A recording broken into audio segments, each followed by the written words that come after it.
Picture a young woman's dreams shattered by love turned toxic. Her life stolen in a rage-fueled crime. From quiet Illinois streets to a perilous apartment, Lacey Claire Gaines battled betrayal and abuse. Who ended her story in blood? Unravel. This haunting, unsolved mystery * Lacey Claire Gaines, born December 1, 1989, grew up in Crete, Illinois, with her parents, Jeffrey and Gilda. At 16, she worked at her uncle's restaurant, Vic's on Main, where she met Rogelio Alvarado Sanchez, known as Daniel. 10 years older, his charm drew her in. But a dark side soon surfaced * Daniel's charm masked a controlling nature. He grew jealous when Lacey talked to male friends, his possessiveness tightening its grip. In 2007, at 18, Lacey became pregnant and moved in with Daniel's family in Steger, Illinois. Their relationship grew tense, hinting at the storm to come * soon. Lacey and Daniel moved to his brother Abraham's house. She confided in friends about Daniel's abuse, describing his violent temper. One incident left choke marks on her neck, seen by her family. Abraham once stopped Daniel's attack, but Lacey's cries for help went largely ignored. * In October 2007, Lacey's father purchased a home in Steger for renovation. After fixing it up, Lacey moved in, handling mortgage payments. In January 2008, she welcomed her son, but Daniel's abuse intensified, with physical and emotional torment becoming a daily ordeal, shattering her hopes. * By late 2008, Lacey's Waffle House co-workers noticed bruises on her arms. Exhausted by Daniel's cruelty, she ended the relationship. She soon met Juan Valadez, a kind man loved by her family. They moved in with Juan's sisters in Chicago, igniting Daniel's jealousy to dangerous levels. * Daniel's obsession turned to stalking. He sent threatening texts, vowing to take their son to Mexico. Lacey's mother kept paying for Daniel's phone, fearing he'd kidnap the child, hoping it could track him. In February 2009, Lacey filed a police report over his death threats. * In May 2009, Lacey and her son moved to Sunset Lake Apartments in Justice, Illinois, a rough area her parents opposed. Her Waffle House boss, Jimmy, helped her find the apartment and reportedly paid some bills. Lacey and Juan planned to marry, but tensions simmered beneath the surface. * By late 2009, Lacey asked her father to move back home with her son, without Juan. She didn't explain why, though she'd complained about Juan to friends.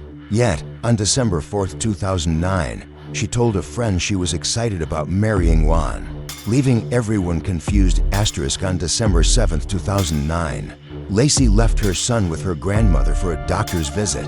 Later, Juan, back from California, found her body in their apartment, blood everywhere. An unidentified woman with Juan called 911, deepening the mystery of that tragic day. * Lacey was rushed to Advocate Christ Medical Center, but was pronounced dead.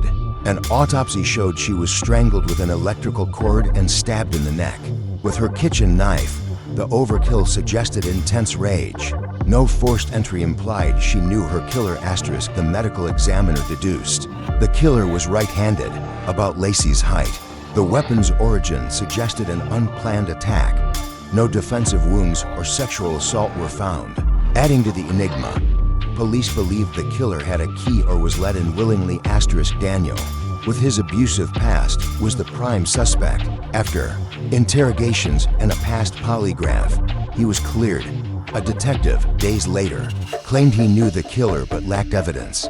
Was it Daniel before clearance, or another shadowy figure in Lacey's life? * Days after the murder, advocates received an anonymous letter alleging Lacey worked at Park Management, run by wealthy Joe Ghetto.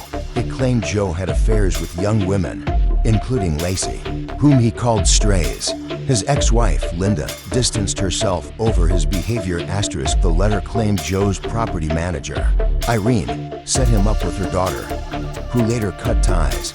Irene left Park Management in 2009. Joe's brother John, a former convict, lived at Sunset Lake.